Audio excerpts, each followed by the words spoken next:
తాకట్లో ఉన్న బంగారాన్ని విడిపించి ఆ రోజున మార్కెట్ ధర కట్టి మిగిలిన డబ్బును మీకు అందిస్తుంది కొమ్మూరి గోల్డ్.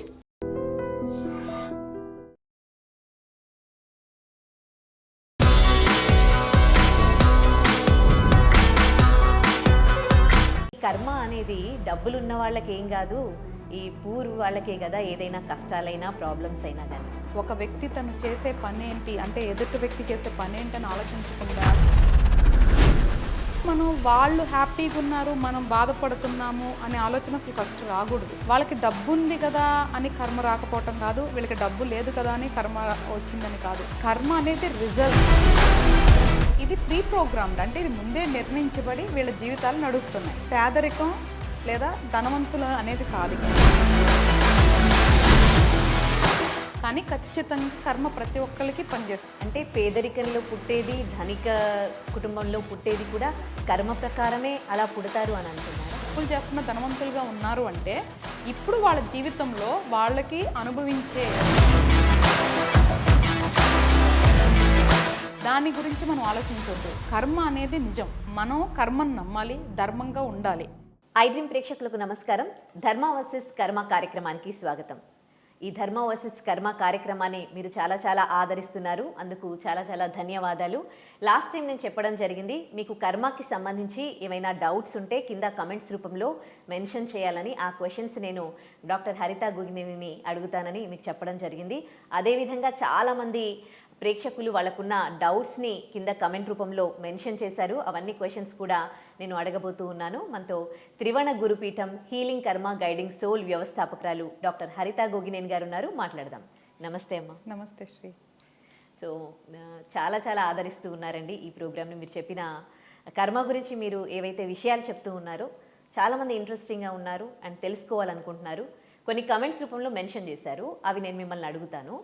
సో ఈ ఐడి కరెక్ట్గా కనిపించలేదు, కానీ ఒక అతను అడిగారన్నమాట, ఏదైనా కానీ ఈ కర్మ అనేది డబ్బులు ఉన్న వాళ్ళకి ఏం కాదు, ఈ పూర్ వాళ్ళకే కదా ఏదైనా కష్టాలైనా ప్రాబ్లమ్స్ అయినా కానీ. అంటే కర్మ అంటే కేవలం అంటే డబ్బు లేని వాళ్ళకేనా అని ఆయన క్వశ్చన్. సో దీనికి మీ ఆన్సర్? ఐడ్రీమ్ ప్రేక్షకులకు నమస్కారం. ముందుగా నువ్వు చాలా మంచి జాబ్ చేస్తున్నావు శ్రీ, అది నేను ఎప్పుడు అప్రిషియేట్ చేయాలనుకుంటున్నా. చాలామందికి తెలీదు, ఎంతసేపు ఒక అమ్మాయి ఇప్పుడు ఇక్కడ కూర్చుంటే తన వేషధారణ అవి చూస్తున్నారు తప్ప ఇంటెన్షన్ ఎవరు చూడట్లేదు. ఈ ఆలోచన పద్ధతే కూడా కర్మకి సంబంధించిందే అనమాట. అంటే ఒక వ్యక్తి తను చేసే పని ఏంటి అంటే ఎదుటి వ్యక్తి చేసే పని ఏంటని ఆలోచించకుండా వాళ్ళ వేషధారణ వాటి గురించి మాట్లాడుతున్నారు అంటే వాళ్ళ స్థాయి చాలా చిన్నగా ఉంటుంది. నేను ఎందుకు అప్రిషియేట్ చేస్తున్నానంటే నువ్వు చాలా ఇంట్రెస్ట్గా, అంటే ఇలాంటి సబ్జెక్ట్ నువ్వు తెలుసుకోవాలి అని, తర్వాత నలుగురికి తెలియాలి అని చెప్పి ఎప్పుడు మిస్ కాకుండా ఒక ప్రాపర్ స్కెడ్యూల్ ప్రకారం మనని ఈ సెషన్స్ పెడుతున్నావు, దానికి నేను అప్రిషియేట్ చేస్తున్నా. అండ్ రెండోది, ఏదైతే ఇప్పుడు నువ్వు క్వశ్చన్ చేసావో నేనేమంటున్నానంటే ఇది ఇంతకుముందు కూడా మనం మాట్లాడాం. ఎప్పుడు మనం వాళ్ళు హ్యాపీగా ఉన్నారు మనం బాధపడుతున్నాము అనే ఆలోచన అసలు ఫస్ట్ రాకూడదు. అది వాళ్ళ జీవితం, ఇది మన జీవితం. వాళ్ళకి డబ్బు ఉంది కదా అని కర్మ రాకపోవటం కాదు, వీళ్ళకి డబ్బు లేదు కదా అని కర్మ వచ్చిందని కాదు. అసలు ఫస్ట్ ఆఫ్ ఆల్ నేను ఏం చెప్తున్నానంటే కర్మ అనేది పనిష్మెంట్ కాదు, కర్మ అనేది రిజల్ట్స్. అంటే మనం చేసిన పనికి వచ్చిన ఫలితాలని అనుభవించేది. వాళ్ళకి జీవితంలో మంచిగా అంటే ధనంతో కూడిన జీవితం ఉండాలని వాళ్ళకి జన్మలో వచ్చిన ప్యాకేజీలో వాళ్ళు అదే అనుభవిస్తున్నారు. ఇక్కడ నీకు పేదరికంలో ఉండాలి అన్న ఒక ప్యాకేజ్తో వీళ్ళు అనుభవిస్తున్నారు. అంటే ఏంటి, ఇది ప్రీ ప్రోగ్రామ్డ్, అంటే ఇది ముందే నిర్ణయించబడి వీళ్ళ జీవితాలు నడుస్తున్నాయి. వాళ్ళు బయటికి బంగ్లాల్లో ఉండొచ్చు, వాళ్ళు మంచి కారుల్లో ఉండొచ్చు, తిరగొచ్చు, అంతా బాగానే ఉంది. అంటే వాళ్ళకి మానసిక ఆవేదనలు అనేది ఉండదా? ఉంటుంది. అంటే నేనేమంటాను అంటే ఒక అందమైన బంగ్లాలో ఉండి మానసిక ఆవేదన ఉంటే అది కూడా వాళ్ళు అనుభవిస్తున్నట్లే కదా. పూరి గుడిసెలో ఉండి సంతోషంగా ఉన్నాము అంటే ఇది గొప్ప విషయమే కదా. ఇక్కడ సమస్యల గురించి మాట్లాడాలి. పేదరికం లేదా ధనవంతులు అనేది కాదు ఇక్కడ సమస్యలు. చాలామంది ఇప్పుడు అన్నారు కోర్ట్స్ కేసెస్లో తిరగటం కానీ బాధలు అనుభవిస్తాం కానీ ఇట్లా అన్నీ జరుగుతున్నాయి అంటే అవును, అదంతా మనం చేసుకున్న వాటికి, అంటే అది పూర్వజన్మ కావచ్చు, జన్మల్లో కావచ్చు, ఈ జన్మలో కావచ్చు, చేసుకున్న వాటికి మనం అనుభవించే ఫలితాలు అవి.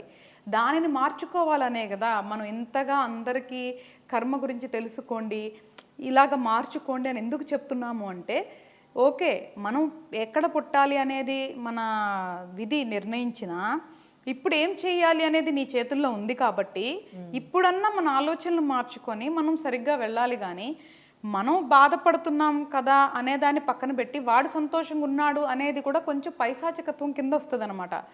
ఎప్పుడు కూడా ఎదుటోడు గురించి మనకొద్దు. వాడు బాధపడుతున్నాడా సంతోషంగా ఉన్నాడా మనం లైబిలిటీ కాదు కదా.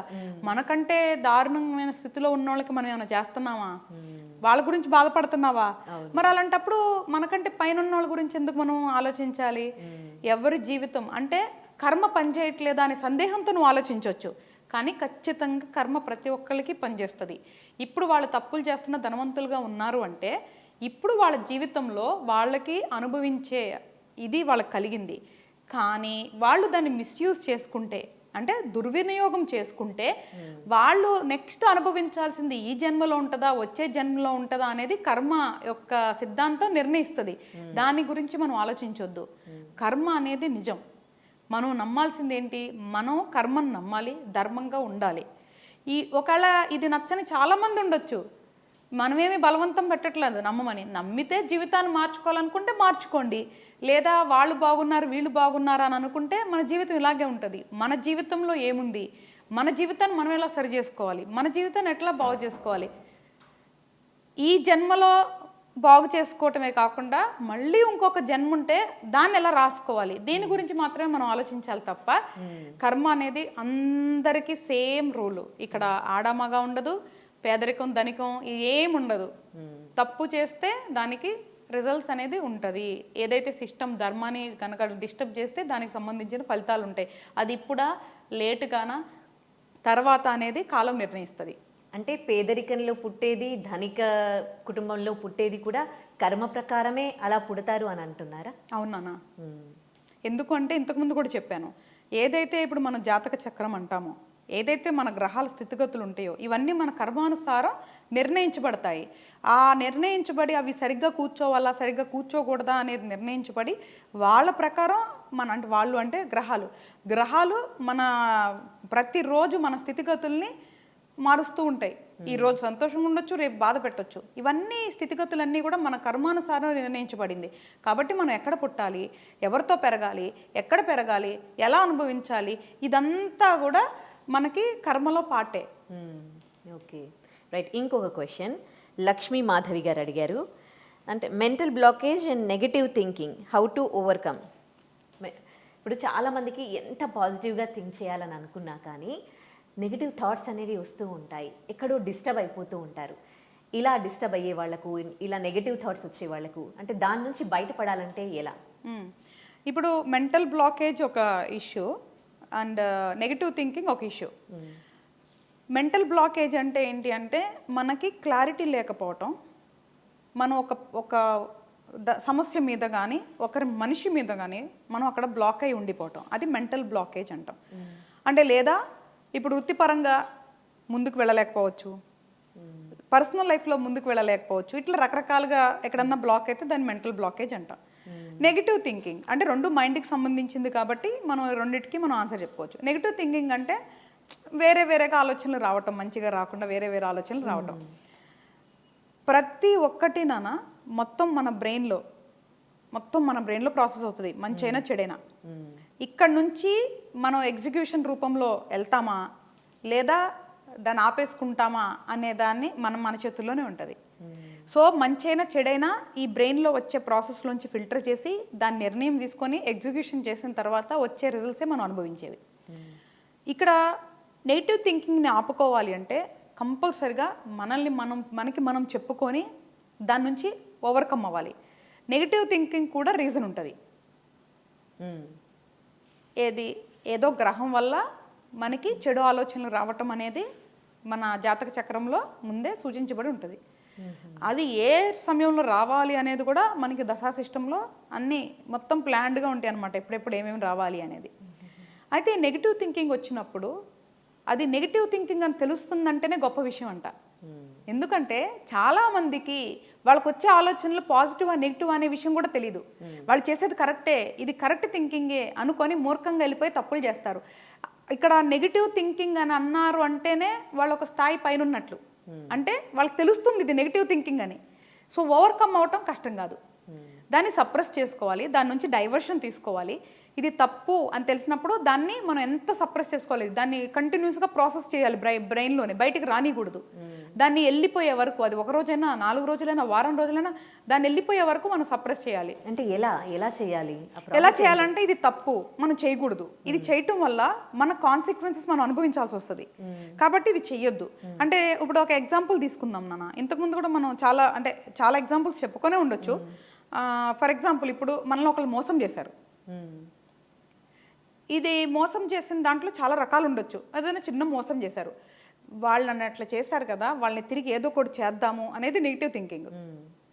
దీంట్లోంచి మనం మోసపోయాం కదా, ఓకే వీళ్ళు మంచి వ్యక్తులు కాదు, వాళ్ళ నుంచి దూరంగా ఉందాము, ఇంకా అయ్యిందేదో అయిపోయింది, ఆల్రెడీ నాకు డ్యామేజ్ జరిగింది, అయ్యిందేదో అయిపోయింది, ఇంకా అటు సైడ్ మనకొద్దు, ఆ మనుషులతో మనకొద్దు అనుకొని వెళ్ళిపోవటం మంచి పద్ధతి. ఇప్పుడు జరిగింది గుర్తుపెట్టుకొని మళ్ళీ ఇంకొకరి చేతిలో మోసపోకుండా ఉండటం లెసన్స్ లెర్న్డ్, పాఠాలు నేర్చుకోవటం, ఇది ఆలోచించే పద్ధతి. ఇది ఒక రకం కదా. కానీ నన్ను ఇలా చేస్తారా, వీళ్ళని ఏదో ఒకటి తిరిగి చేయాలి, నన్ను చేశారు కాబట్టి అనేది నెగిటివ్ థింకింగ్. వెళ్ళకూడదు. ఎందుకు? దానివల్ల మన సమయం వృధా, అవతల ఎట్లాగో మారరు, మనకి జరిగింది తిరిగి రాదు. ఆ సెల్ఫ్ సాటిస్ఫాక్షన్ ఏదైతే మనకి ఆ రివెంజ్ వల్ల వస్తుందో అది మంచిది కాదు. కాబట్టి వాళ్ళు ఏం చేశారు అనేది మనం నేర్చుకున్నాం, అది మన కార్మిక్ లెసన్ కాబట్టి అది అక్కడితో వదిలేసి ఇక్కడ నుంచి ఏంటి అనే మన జీవితం చూసుకోవాలి తప్ప వాళ్ళ మీద రివెంజ్ తీసుకోవాలి, లేదా వాళ్ళని బాధ పెట్టాలి, మాటలతో హింసించాలి, ఇంకోటి మనం చేయకూడదు. అది నెగిటివ్ థింకింగ్ కింద వస్తుంది. అప్పుడు మనం ఏం చేయాలి? వచ్చినప్పుడు సప్రెస్ చేసుకోవాలి, మనకి ఇష్టమైన పనుల మీద ఎక్కువ శ్రద్ధ పెట్టాలి, నచ్చిన పాటలు వినాలి, నచ్చిన మనుషులతో మాట్లాడుకోవాలి, నచ్చిన మూవీసో సీరియల్సో ఏదో చూస్తారు కదా, వీడియోసో కామెడీ వీడియోసో చూసుకోవాలి. అంటే డైవర్షన్ తీసుకోవాలి, ఆలోచన నుంచి ఎలా తప్పించుకోవాలి అనే దానికి మనం కసరత్తు చేయాల్సిందే. ఎందుకంటే ఆలోచన నుంచి పారిపోవటం అనేది సామాన్య విషయం కాదు అది. ఎందుకంటే ఒక మనిషిని వేధించేది ఆలోచనలే. సో ఆలోచన నుంచి మనం ఎంత ఈజీగా పారిపోవచ్చు అనే మార్గాలు మనం ఎంచుకొని అది సప్రెస్ అయ్యే వరకు దాని మీద మనం డైవర్షన్ తీసుకొని ఆ యొక్క ఏదైతే ఫీలింగ్ ఉందో దాన్ని లెట్ ఇట్ గో చేయాలి. నెగిటివ్ థాట్స్ అంటే ఇంకా రకరకాలుగా ఉంటాయి. ఇప్పుడు మనకి ఎవరినైనా బాగా ఇష్టపడతాము, పిల్లల్ని బాగా ఇష్టపడతాం, వాళ్ళకి ఏమన్నా అవుద్దేమో అని అలా నెగిటివ్ థాట్స్ రావడం, అసలు అలాంటి నెగిటివ్ థాట్స్ ఎందుకు వస్తాయి, అప్పుడు ఏం చేయాలి? అది నెగిటివ్ థాట్స్లో ఇది యాక్చువల్గా ఇప్పుడు నువ్వు చెప్పేది కూడా చాలా పెద్ద సమస్య తల్లి, అది కూడా అగైన్ చాలా పెద్ద సబ్జెక్ట్. చాలామంది ఏంటి అంటే ఇదే నేను చెప్పింది, సెల్ఫ్ రియలైజేషన్ అవ్వరు. అంటే మనకి నేను ఎప్పుడు ఏమని చెప్తానంటే మనం ఏంటి అనేది తెలుసుకోమంటున్నా. అసలు మనం ఎందుకు పుట్టాం, ఇదేంటి మన జీవితం, ఈ బంధాలు ఏంటి, అసలు కర్మ ఏంటనేది తెలుసుకోమంటున్నా. ఎప్పుడైతే తెలుసుకుంటామో, ఎప్పుడైతే సెల్ఫ్ రియలైజేషన్ అవుతామో ఈ బంధాల నుంచి మనకు విముక్తి ఉంటుంది, అప్పుడే భయం నుంచి విముక్తి వస్తుంది. ఇప్పుడు మనకు వచ్చేది ఏంటి, బంధానికి మనం లోబడి ఉండటం వల్ల వచ్చే భయం. దాని నుంచి బయటపడాలంటే ముందు అసలు నువ్వేంటి, అసలు ఎందుకు నీకు ఈ బంధం ఏంటి అనేది అర్థం చేసుకొని ఆ బంధం బాధ్యతల నుంచి నువ్వు మెంటల్గా ఆ బ్లాకేజ్ క్లియర్ చేసుకోవాలి. ఎప్పుడైతే మనం అది క్లియర్ చేసుకుంటామో ఆ ఫియర్ నుంచి బయటకు వచ్చేస్తామో. ఇప్పుడు మన జీవితం ఏదైతే నడుస్తుందో, ఇది ఏదైతే మనం కర్మ లేదంటే విధి అనుకుంటున్నామో, నీ భర్త అవ్వచ్చు, నీ భార్య అవ్వచ్చు, నీ తల్లిదండ్రులు అవ్వచ్చు, నీ సిస్టర్స్ అండ్ బ్రదర్స్ అవ్వచ్చు, లేదా నీ పిల్లలు అవ్వచ్చు, వీళ్ళందరూ కూడా వాళ్ళ ఇండివిజువల్ విధి నడుస్తుంది. మనం ఏమి వాళ్ళనేమి సృష్టించలేదు కదా. కానీ ఒక విషయం, ఈ బంధాలు అనేవి మనుషులకే ఉంటాయి కదా, జంతువులకు ఇంకెవరికో ఉంటాయి కదా. అసలు మనిషిని ఇట్లా పుట్టించింది బంధాలతోని ఆ భగవంతుడే కదా. అలా ఎలా అనుకుంటావు తల్లి? ఈ బంధాలు అనేది వీటి నుంచి బయటపడి మన యొక్క ఆత్మ మోక్ష మార్గంలో వెళ్ళాలి కాబట్టి ఇవన్నీ సృష్టించే మాట నువ్వు అన్నట్లు వాస్తవమే. కానీ దానికి బందీ అయి ఉండమని ఎక్కడ చెప్పలేదే. బాధ్యత వేరు, బందీ అవటం వేరు. ఎప్పుడైతే నువ్వు బందీ అవుతావో బలహీనురాలు అవుతావు. బాధ్యత బలాన్ని ఇస్తుంది.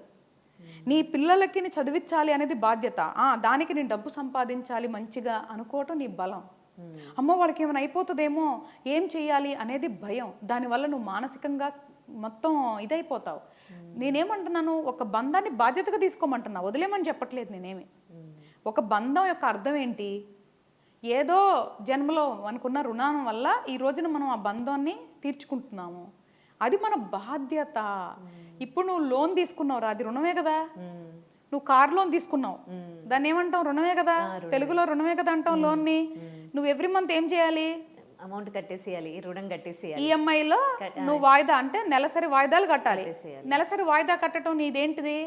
బాధ్యత కదా. అంటే లోను అనేది నీకు రుణం అయినప్పుడు నెలసరి నువ్వు ఏదైతే వాయిదాలు కడుతున్నావో అది నీ బాధ్యత. దానికోసం నువ్వేం చేయాలి? ఆ డబ్బు నువ్వు కట్టాలంటే ఏం చేయాలి? సంపాదించాలి కదా.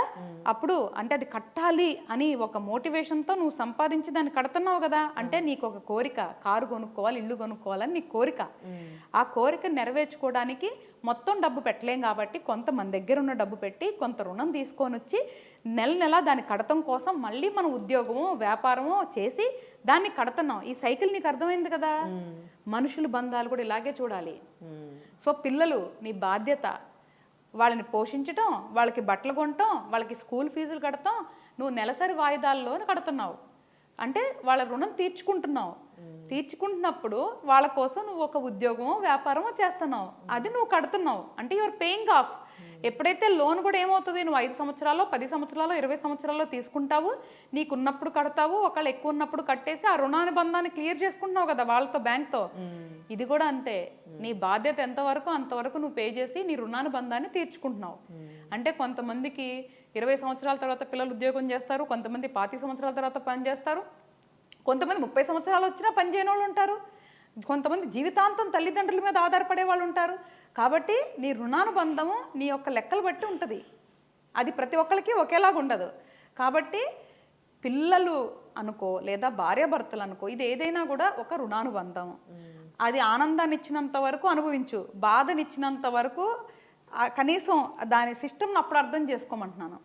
ఒక సంతోషంగా ఉన్నంత వరకు నువ్వు కర్మ గురించి అర్థం చేసుకోమాకు, ఈ బంధాలు రుణానుబంధాల గురించి అర్థం చేసుకోమాకు, నీకు సబ్జెక్ట్ అవసరంలా. కానీ అట్లీస్ట్ బాధపడుతున్న వాళ్ళు ఆ సబ్జెక్ట్ అర్థం తీసుకొని అది బాధ్యతగా మార్చుకొని ఆ బాధలోంచి బయటికి రండి అంటే తప్పేం కాదు కదా. అంటే అది సాధ్యమయ్యేదేనా? మీకంటే కర్మ సిద్ధాంతం తెలుసు, ఇవన్నీ మీరు అంటే ఈ కర్మ సిద్ధాంతంలో తెలుసుకున్నారు. ఒక మనిషిగా బంధాన్ని బాధ్యతగా నిర్వర్తించడం అనేది సాధ్యమయ్యే పనేనండి? 100% తల్లి. నేను మనిషినే. మీకు కర్మ సిద్ధాంతం ఎలా తెలిసింది? నేనేమి గాల్లోంచి ఊడిపడలేదు. నేను ఒక సామాన్య కుటుంబంలో సామాన్యులకి జన్మించిన దాన్ని. నేను చాలా సామాన్యురాల్ని. నాకేమి పెద్ద చదువు సంధ్య లేదు, నేనేం పుస్తకాలు చదవలేదు, నాకెవరు ఆ టైంలో నాకు గురువులు లేరు. అసలు నా కర్మకు సంబంధించి నాకు కాలమే గురువు. ఎవరు గురువులు కూడా లేరు నా కర్మ సిద్ధాంతానికి. ఒక్క పుస్తకం నేను చదవలేదు, ఎవరు నాకు చెప్పలేదు. నా తల్లిదండ్రులు చదువుకున్న వాళ్ళు కాదు, నా పక్కన ఉన్న వాళ్ళు చదువుకున్న వాళ్ళు కాదు, ఎవరు చెప్పలేదు. ఎలా అర్థమైంది? శ్రద్ధ పెట్టాలి, మనం అర్థం చేసుకోవాలి అని నువ్వు అనుకోవటమే మొదటి మెట్టు నీ విజయానికి. ఆ తర్వాత అర్థం చేసుకోవటం రెండో మెట్టు నీ విజయానికి. అర్థం చేసుకున్న దాన్ని పాటించటం మూడో మెట్టు నీ విజయానికి. ఇలాగ ఒక్కొక్క మెట్టు మనిషిగా నువ్వు ఎదగాలి అంటే అహాన్ని పక్కన పెట్టి అన్నీ తెలుసు నాకు అనేది పక్కన పెట్టాలి, ఇదేముందిలే అనే అహాన్ని పక్కన పెట్టాలి. ఈ రెండు అహాల్ని పక్కన పెట్టేసేసి ఒక సబ్జెక్ట్ గురించి తెలుసుకొని దాంట్లో ప్రావీణ్యత తెచ్చుకొని దాన్ని మన జీవితంలో అప్లై చేసుకోవాలి. ఇది నేను మళ్ళీ 1000 సార్లు చెప్తున్నాను. నేను చాలా సామాన్యురాలిని. నా పుట్టుక నుంచి ఇప్పటి వరకు నేను చాలా చాలా అతి సామాన్యురాలిని. నేను ఏదైతే నేర్చుకున్నానో అదే నలుగురికి పంచుతున్నాను. 1000% పాసిబిలిటీ అవుతుంది. ఒక బంధం బాధ్యత అనుకోవటం 1000% పాసిబిలిటీ అవుతుంది. ఇది బాధాకరంగా నేర్చుకుంటారా, బాగున్నప్పుడు నేర్చుకుంటారా, మీ చేతుల్లో ఉంది. కానీ మనము కర్మ చేతుల్లో బలి అవ్వకూడదు అంటే మనం అర్థం చేసుకొని ముందే అవగాహన పెంచుకొని అలర్ట్గా ఉంటే మనం ఎంతో కొంత ఈ బాధల నుంచి బయటికి రావచ్చు. ఎక్సలెంట్గా చెప్పారు. సో నెక్స్ట్ ఇంకొకరు అడిగారు, ఇంద్రాణి వసుంధరాట యాక్సిడెంటల్ డెత్ పైన, అంటే బయట రోడ్డు మీద వాక్ చేస్తూ ఉంటే వాళ్ళు యాక్సిడెంటల్గా చనిపోవడం జరిగిందనమాట. సో ఏంటి ఇది కూడా కర్మకి, అంటే వాళ్ళ కర్మలు అలా ఉండడం వల్ల వాళ్ళు అట్లా చనిపోవడం జరిగిందా, ఏంటి కర్మ అని ఆవిడ క్వశ్చన్ చేశారు. ఇది యాక్చువల్గా టిపికల్ క్వశ్చన్ తల్లి. ఎందుకు అంటే నేను ఎప్పుడు చెప్తూ ఉంటాను, ఇంటెన్షనల్గా చేసేది చెడు కర్మ కింద వస్తుంది, తెలియకుండా చేసేది రాదు అని. అంటే ఇప్పుడు మనం నడుచుకుంటూ వెళ్తున్నాం, తెలియకుండా అంటే చిన్న చిన్న జీవరాశులు ఎన్నో ఉంటాయి, చీమలు చిన్న చిన్న జీవరాశులు ఉంటాయి, తెలియకుండా నువ్వు నడవడం అనేది నీ పని కాబట్టి నడుచుకుంటూ వెళ్ళేటప్పుడు అలా ఏదైనా చీమ చనిపోయింది అంటే తెలియకుండా చనిపోతుంది కాబట్టి అది మనకి చెడుగా రాదు. అక్కడ చీమ ఉందని తెలిసి దాన్ని కావాలని ఎక్కి తొక్కావనుకో అది చెడు కింద ముందు వస్తుంది. ఒకటే జీవి. ఇక్కడ intention is very much important. కర్మ యాక్టివేట్ అయ్యేది ఎప్పుడైతే నువ్వు నేచర్స్ లాని బ్రేక్ చేస్తావో, ఎప్పుడైతే ఇంటెన్షన్ ఏదైతే ఉందో దాన్ని బ్రేక్ చేస్తావో అప్పుడు కర్మ యాక్టివేట్ అవుతుంది. కానీ ఇప్పుడు నీకు తెలియకుండా గుద్దావా తెలిసి గుద్దావా అనే దాంట్లో నువ్వు తెలియకుండా గుద్దేశాను ఒక ప్రాణం పోయింది అంటే అంత తెలివి లేకుండా నడుపుతున్నావు అంటే కూడా అది చెడు కర్మ కిందే వస్తుంది. ఎందుకంటే ఇప్పుడు చీమ అంటే మనం ఎక్స్క్యూజ్ తీసుకోవచ్చు, ఎందుకంటే చాలా చిన్నగా ఉంటుంది కాబట్టి నువ్వు భూతద్దాలు పెట్టుకొని చూసుకొని నడవలేవు కాబట్టి ప్రాక్టికల్గా నాట్ పాసిబుల్ కాబట్టి దాని వరకు మనం ఎక్స్క్యూజ్ తీసుకుందాం మనుషుల్లాగా. కానీ ఒక పెద్ద శరీరాలు ఆకారాలు నడుచుకుంటూ వెళ్తున్నప్పుడు నువ్వు అదుపు తప్పావు అంటే మీరు ఫోన్ వాడుతున్నారా, దిక్కులు చూస్తున్నారా, పక్కన వాళ్ళతో మాట్లాడుతున్నారా, మద్యం సేవించి నడుపుతున్నారా, ఏం చేసి నడుపుతున్నారు, నిద్ర మత్తులో నడుపుతున్నారా? ఇప్పుడు 5 ఉదాహరణలు చెప్పుకున్నాం, ఇంకా 100 ఉండొచ్చు. 5 ఉదాహరణలు చెప్పుకున్నాం. ఏదన్నా మత్తు ద్రవ్యాల మత్తులో నడుపుతున్నారా, నిద్ర మత్తులో నడుపుతున్నారు. ఎందుకంటే నిద్ర కూడా ఆల్మోస్ట్ ఈక్వల్ టు ఆల్కహాల్ అని చెప్పి మన స్టడీస్ చెప్తే తల్లి. అప్పుడు టెస్ట్ చేసినప్పుడు 1% ఎంతో డిటెక్ట్ అవుతుంది, నిద్రపోయేటప్పుడు డ్రైవ్ చేయకూడదు అంటారు. నువ్వు టెక్స్ట్ చేస్తూ నడుపుతున్నావా, లేదా ఫోన్లో మాట్లాడుతూ అశ్రద్ధ నడుపుతున్నావా, నీ పక్కన వాళ్ళతో ముచ్చట్లు చెప్పుకుంటూ రోడ్డు చూడకుండా నడుపుతున్నావా అంటే ఒక తప్పు జరిగిద్ది అంటే కంపల్సరిగా మన అశ్రద్ధ కారణమై ఉంటుంది. ఒకవేళ నీ అశ్రద్ధ వల్ల కనుక అది జరిగితే అది నీ చెడు కర్మ కిందే వస్తుంది.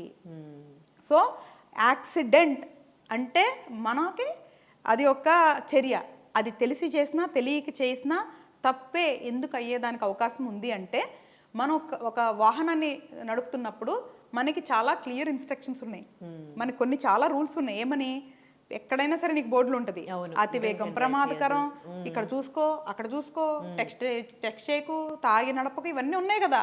వీటన్నిటిలో కనుక నువ్వు ఉండి చేస్తే అది 100% ఇది. ఒకవేళ బ్రేక్ ఫెయిల్ అయిపోయి పొరపాటున ఇంకో కేసు తీసుకుందాం, బ్రేక్ ఫెయిల్ అయిపోయింది, అదుపు తప్పి కారు వెళ్ళిపోయింది, అక్కడ అట్లీస్ట్ నీకు ఎంతో కొంత డిస్కౌంట్ ఉంటుంది. అంటే అసలు నీ సెన్సెస్లో అసలు ఎటువంటి సంబంధం లేకుండా జరిగింది అంటే మాత్రం కర్మ యాక్టివేషన్ ఉండదు. కానీ ఎనీ ఆఫ్ యువర్ సెన్స్ అంటే నీ లోపం వల్లే గనక యాక్సిడెంట్ అయినా కూడా అది చెడు కర్మ కిందే వస్తుంది. ఒకవేళ ఇలాంటి తప్పులు చేసినాక చాలా మంది రియలైజ్ అవుతారు, అప్పుడు ఏంటి పరిష్కారం వాళ్ళకి? ప్రాయశ్చిత్తానికి మించిన పరిష్కారం ఉండదు అనేది మన శాస్త్రం చెప్తుంది తల్లి. అరే నేను ఈ తప్పు చేశానే అని వాళ్ళు నిజంగా మానసికంగా గనక పశ్చాత్తాప పడితే తప్పకుండా దాని యొక్క ఇది ఇంటెన్స్ తగ్గుతుంది. సో ఇప్పుడు తెలిసి చేశాక కూడా లేదా అశ్రద్ధ చేశాక కూడా పశ్చాత్తాపడి ఇక మీదట తప్పులు చేయకుండా ఆ జరిగిన తప్పుకి ప్రాయశ్చిత్తం చేసుకుంటే కూడా కర్మ అనేది తగ్గుతుందిరా. ఓకే, ఇంకొక కమెంట్ అండి, ఇది ఇంకొకరు క్వశ్చన్ చేశారు. లీష్ మాట, సిబ్లింగ్స్తో గొడవలు జరిగాయట, సో సిబ్లింగ్స్తో మాట్లాడడం మానేసిందంట తను. సో ఇది తప్పా ఒప్పా అని అడుగుతున్నారు. ఓకే, అంటే అమ్మా ఇప్పుడు అదే జరిగే ముందు చాలా జరిగి ఉండొచ్చు ఘర్షణ, అంటే వాళ్ళతో ఏదో ఇబ్బందులు గురి ఉండొచ్చు, మానసిక ఒక ఆవేదన జరిగి ఉండొచ్చు. వాళ్ళ వల్ల గనక ఇప్పుడు ఎవరైతే వ్యక్తి ఉన్నారో మానసిక ఆవేదన పొంది వాళ్ళతో మాట్లాడకపోవటమే మంచిది, దూరంగా ఉంటే మానసిక సంతృప్తి ఉంది అంటే ఎటువంటి తప్పు లేదు. వాళ్ళతో మాట్లాడకపోవటం అనేది విధి నిర్ణయం కూడా కావచ్చు. అంటే ఆల్రెడీ గ్రహాలు ఆ టైంలో డిసైడ్ చేసి ఉండొచ్చు వీళ్ళని విడగొట్టాలని. లేదా ఒకవేళ అంటే కొంతమంది ఇంటెన్షనల్గానే ఒకవేళ అవతల మంచోళ్ళు అయినా వాళ్ళని ఇగ్నోర్ చేసి మనం ఇగ్నోర్ చేయడం వల్ల అవతల బాధపడితే ఆలోచించాలి తప్ప అవతల వల్ల వాళ్ళు బాధపడుతున్నారు కాబట్టి మనం వాళ్ళతో మాట్లాడకపోవడం అనేది ఎటువంటి తప్పు కాదు. దాని గురించి ఆలోచించాల్సిన అవసరం లేదు. నేనైతే ఖచ్చితంగా చెప్తా, మీ జీవితంలో మీరెవ్వరి వల్లైనా బాధపడితే వాళ్ళతో మాట్లాడకుండా ఉండే పూర్తి హక్కు అధికారం మీకుంది. అది ఏ బంధమైనా కానీ, తల్లిదండ్రుల బంధంతో సహా ఎవ్వరు మిమ్మల్ని బాధించే హక్కు ఎవరికి లేదు ఈ ప్రపంచంలో. ఎవరికి వాళ్ళు సంతోషంగా బతికే హక్కు ఉంది. సో ఇంటెన్షనల్గా ఎవరిని బాధ పెట్టినంత వరకు everything is fair in life. కాబట్టి ఒకళ్ళు మీరు బాధ పెడుతున్నారంటే అది ఏ బంధమైనా మీరు దూరంగా ఉండే పూర్తి హక్కు అధికారం మీకుంది. కాబట్టి దాని గురించి మీరు ఆలోచించాల్సిన అవసరమే లేదు. కొంతమంది చాలా ఇన్నోసెన్స్ ఉంటారు, అంటే చాలా ఎట్లాంటి సెన్సిటివ్ పీపుల్ ఉంటారు. ఎదుటి వ్యక్తి ఇప్పుడు సంబంధం ఉన్న వ్యక్తి మన ఇంట్లో వాళ్ళు మన వాళ్ళు ఏదైనా ఏమన్నా అంటే మనం బాధపడితే ఒక అర్థం ఉంది. కానీ సంబంధం లేని వ్యక్తి కూడా యాటిట్యూడ్ చూయించినా వాళ్ళ బిహేవియర్తో బాధ పెట్టినా బాధపడుతూ ఉంటారు. సో ఇది ఏంటి అంటే how to become strong and confident, అలాంటి వాళ్ళతో మనం ఎందుకు బాధపడాలి, ఎందుకు అట్లా ఫీల్ అవుతారు? అది కూడా కర్మ ప్రకారమే వాళ్ళ ఇన్నోసెంట్గా ప్రతిదానికి బాధపడము, ఇదంతా ఏంటి? నువ్వు అన్న పాయింట్ ఉంది కదా తల్లి, ఇన్నోసెంట్గా పుడతారా, ఓకే. ఏదైతే వ్యక్తిత్వం ఉంటుందో అది కర్మానుసారం వచ్చినా ఇప్పుడు నువ్వు బాధపడాలా, ఆ బాధ నుంచి విముక్తి పొందాలనేది నీ చేతుల్లోనే ఉంది. That comes under free will. మనం ఫ్రీ విల్ గురించి మాట్లాడుకున్నాం కదా ప్రీవియస్ ఎపిసోడ్లో. సో ఈ ఫ్రీ విల్ అనే దాంట్లో నీకు పూర్తి స్వేచ్ఛ స్వతంత్రాలు ఉన్నాయి. నేను ఈ బంధంలో కానీ ఈ మనిషితో బాధపడాలా బయటపడాలా అనేది పూర్తి హక్కు నీకుంటుంది.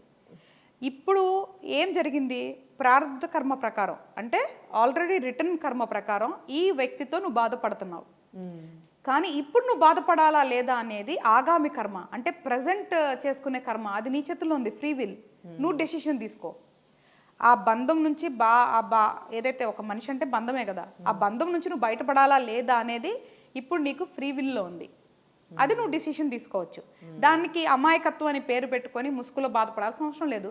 ఒకవేళ బాధ సంతోషంగా ఉంటే బాధపడవచ్చు, తప్పేం లేదు. బాధపడతాం కూడా కొంతమంది సంతోషంగానే ఉంటుంది, అప్పుడు కూడా తప్పేం లేదు.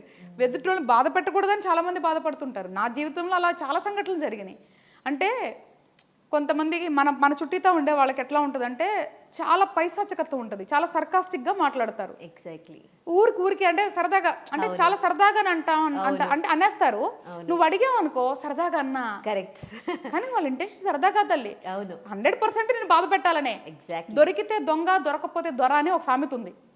అంటే నువ్వు పట్టించుకున్నావు అనుకో సరదాగా అన్నా, లేదనుకో అమ్మయ్య అనేసా, తృప్తి పడతారు. అది పైశాచిక ఆనందం. అది కూడా కంపల్సరిగా చెడు కర్మని ఇస్తుంది తల్లి. ఎదుటి వాళ్ళని మానసికంగా కించపరిస్తే కంపల్సరిగా అది ధర్మానికి విరుద్ధమే. దానికి సంబంధించిన కర్మ వాళ్ళు అనుభవించాల్సిందే. కానీ నువ్వు అనటం వల్ల నువ్వెందుకు అనుభవించాలి? వాళ్ళకి ఇచ్చేయి ఆ కర్మ. నువ్వేం పట్టించుకో, మాకు వదిలేసాయి, తిరిగి అనమాకు, మనసులోనూ పెట్టుకోవద్దు. అరే పాపం అని జాలిపడు.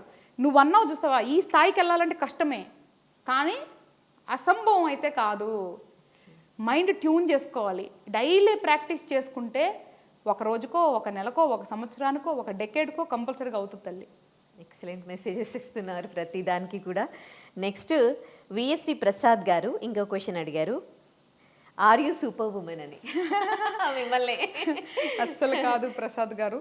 ఎందుకంటే నేను ఎప్పుడు చెప్తాను, వెరీ క్లారిటీ, వెరీ క్లియర్. నేను చాలా సాధారణమైన మనిషిని. ఉమెన్ అని కూడా నేను కోట్ చేసుకోను, అది జెండర్ బేస్డ్. బట్ నేను చాలా సాధారణమైన మనిషిని, కాకపోతే మంచి మనిషిని. ఎందుకంటే నాకు తెలిసి అయితే మ్యాక్సిమం తెలియకుండా కూడా చాలా వరకు కూడా కాన్షియస్గా ఉంటా. బట్ తెలిసి అయితే ఈ రోజు వరకు ఒకళ్ళని మోసం చేద్దామని కానీ, ఒకళ్ళని బాధ పెడదామని కానీ నాకు ఉండదు, చిన్నప్పటి నుంచి లేదు. ఒకళ్ళ డబ్బు కోసం నేను ఆశపడను. ఏదైనా సరే నాదైనా పోగొట్టుకున్న సందర్భాలు ఉన్నాయి తప్ప ఒకళ్ళ దగ్గర బలవంతంగా నేనేం తీసుకోలేదు. ఒకళ్ళ మీద అంటే భగవంతుడు దయ వల్ల ఒకళ్ళ మీద ఆధారపడి నేను బతకలేదు. కాబట్టి నేను ఒక మంచి మనిషిని, కానీ చాలా సాధారణమైన మనిషిని. అర్థం చేసుకునే జ్ఞానం భగవంతుడు నాకు ఇచ్చాడు కాబట్టి మేబీ నాకు కొన్ని విషయాలు కొంత తొందరగా అర్థమై ఉండొచ్చు. దాన్ని నేను అర్థం చేసుకోవటమే కాకుండా ఫాలో కూడా అవుతున్నాను. కాబట్టి నా జీవితం కానీ, నాది ఏదైతే మానసిక స్థితి కానీ కొంచెం మెరుగుపడి ఉండొచ్చు అంతే. కాకపోతే మంచి మనిషిని కాబట్టి నాకు తెలిసింది నలుగురితో పంచుకోవాలనుకుంటున్నాను. నాలోనే ఉంచుకొని నేను ఒక్కదాన్నే బాగుపడాలి అనే స్వార్థంతో నేను లేను. ఎందుకంటే ఆ లైన్స్ అన్నిటిని నేను బ్రేక్ చేసి వచ్చేసాను కాబట్టి చెప్తున్నాను. బట్ కానీ నేను కాంప్లిమెంట్గానే తీసుకుంటాను ఆ క్వశ్చన్ని. రైట్. నెక్స్ట్ క్వశ్చన్, కిడ్స్ అదే పిల్లలు పుట్టడం లేట్ అవ్వడం అనేది కూడా కర్మలో భాగమేనా? అవును తల్లి. అంటే ఇప్పుడు ఎలా ఉందంటేనమ్మా, నేను ఇంతకుముందు కూడా వేరే మన దాంట్లోనే ఒక ఎపిసోడ్లో చెప్పాను, మనిషికి పిల్ల అవసరమా, పిల్లల గురించి అనేది ఒక ఎపిసోడ్లో చెప్పున్నా.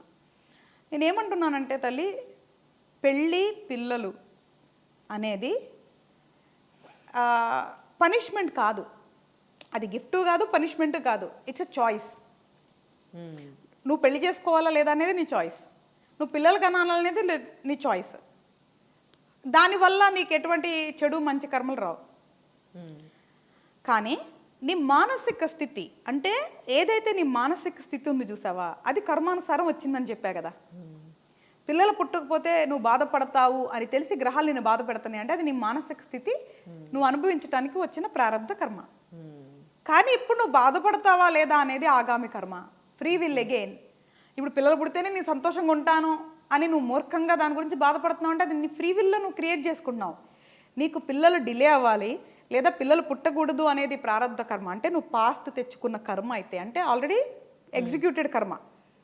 ఇప్పుడు నేను ఈ పిల్లలు పుట్టకపోవటం వల్ల బాధపడతానా లేదా అనేది నేను చూస్ చేసుకోవచ్చు కదా. ఎందుకు బాధపడాలి? ఉన్నా ఓకే, లేకపోయినా ఓకే అనుకుని ఉండొచ్చు కదా. కరెక్ట్. లేదా ఎంతో మంది ఒకళ్ళ లేని పిల్లలకి ఎవరికన్నా సహాయం చేయొచ్చు కదా. ఎందుకు బాధపడాలి? అది ఆలోచించాలంటున్నా. అరే అత్తమామలు ఏమని అనుకుంటారా, భార్య అంటే భర్త అయితే భార్య, భార్య అయితే భర్త అనుకుంటారా, చుట్టుపక్కల వాళ్ళు అనుకుంటారా, ఇట్లా ఒకప్పుడు ఉండే అమ్మా. ఏది గొడ్రాలు పిల్లలు లేకపోతే వాళ్ళని ఎలివేట్, అట్లాంటి ఇప్పుడు లేవు తల్లి. అవును. ఇప్పుడు నిజం చెప్పాలి అంటే చాలా బెటర్ వర్షన్లో ఉన్నాం మనం. దీనికి కూడా ఇంకా చాలా మంది అసంతృప్తి ఉన్నారు. ఒకప్పుడు వర్షన్ ఇంకా చాలా బ్యాడ్ వర్షన్, ఇప్పుడు మనం ఉంది చాలా బెటర్ వర్షను. అట్లాంటి మూర్ఖపు సిద్ధాంతాలు, అట్లాంటి ఏమంటారు అడ్డుగోడలు, లేదు అంటే అమ్మాయిల్ని ఇబ్బంది పెట్టే సొసైటీలు ఇప్పుడు లేవు. చాలా వరకు వచ్చేసింది. ఓన్లీ సెక్యూరిటీ కన్సర్న్ ఇప్పుడు. మిగతా చాలా సిద్ధాంతాల్లో మనం బ్రేక్ చేసుకుంటూ వచ్చేసాము. కాబట్టి ఇప్పుడు ఎవరు కూడా మీరు పిల్లలు ఉన్నారా లేదా అని మీ స్టేటస్ చూసి ఎవరు మీకు ఇచ్చేట్లా. ఈరోజు నువ్వు స్టేటస్ కానీ లేదా నీ క్యారెక్టర్ కానీ బాగుంది అంటే వాల్యూ ఇస్తుంది ఇప్పుడు. సో చాలా వరకు అడ్వాన్స్ వచ్చేసినాం మనం. పిల్లలు పుట్టితే పుట్టకపోతే బాధపడేది అనేది కంప్లీట్గా మీ ఫ్రీ విల్. అది కర్మానుసారం వచ్చినా ఇప్పుడు మీరు బాధపడతారు అనేది మీ చేతుల్లో ఉంది. కాబట్టి అది ఎంత నీడు అనే దాని మీద మీరు వెళ్ళండి. ఒకవేళ అంటే చాలా మందికి నచ్చపోవచ్చు తల్లి, నేను అదే అడుగుతాను. ఒకవేళ లేదు అంటే ఏంటి? ఇక్కడ నువ్వే ఉండవు, నేను నుంచి వచ్చేవాళ్ళు ఉండాలి అనుకుంటున్నావు అంటే ఏంటి? అంటే ఇది సెల్ఫ్ రియలైజేషన్ అవ్వలేని వాళ్ళందరూ ఇదే ఆలోచిస్తారమ్మా. సంసారం పిల్లలు అనే వాళ్ళందరూ కూడా సెల్ఫ్ రియలైజేషన్ అంటే ఆత్మ సాక్షాత్కారం అవును వాళ్ళందరూ ఆలోచిస్తారు. ఇక్కడ నువ్వే ఉండవు, ఈ జన్మలో నీ ఆత్మ ఇందులో ఉంటుంది, వచ్చే ఒకళ్ళ జన్మ ఉంటే ఎక్కడ ఉంటావో నువ్వు తెలీదు. అసలు ఇప్పుడు ఈ జన్మలో నీకు పుట్టిన వాళ్ళు నువ్వు పోయిన తర్వాత నీకు గుర్తుండ్రు, మళ్ళీ జన్మలో నీకు గుర్తుండ్రు. ఎందుకు? ఆస్తులు అనుభవించడానికా పిల్లలు? అంటే ఆలోచన ధోరణి కొంచెం మారాలి మన దగ్గర. కరెక్ట్. అందుకనే పిల్లలు డిలే అయ్యవచ్చు. అది డెఫినెట్గా కర్మానుసారం గ్రహానుసారం మన బాడీ నేచర్ని ముందే సృష్టిస్తుంది కాబట్టి ఇట్ ఈస్ ప్రీ ప్యాకేజ్. కానీ దాని గురించి బాధపడతాం, సంతోషం పడతాం మాత్రం మన ఫ్రీ విల్. సో అందుకే చెప్తుంది మన యొక్క మానసిక స్థితిని మనం ట్యూన్ చేసుకోవాలి. మన బాధ మన సంతోషం మన చేతుల్లోనే ఉంటాయి, వేరే వాళ్ళ చేతుల్లో ఉండవు. ఇది మీరు గుర్తుంచుకోవాల్సిన విషయం. థ్యాంక్ యూ సో మచ్ హరిత గారు. ఆల్మోస్ట్ అన్ని కమెంట్స్కి కూడా మనము రిప్లై చేసాము అండ్ చాలా చాలా హ్యాపీగా అనిపించింది. అంటే మీరు ఏంటంటే మీరు చెప్పే ఆన్సర్స్ సోల్ని చాలా హ్యాపీగా ఉంచుకోవాలి, ఒకరిని బాధించకుండా మనకు నచ్చినట్టుగా మనం హ్యాపీగా బతకాలి అని చెప్తూ ఉంటారు. చాలా మంచి విషయాలు తెలియజేశారు. Thank you.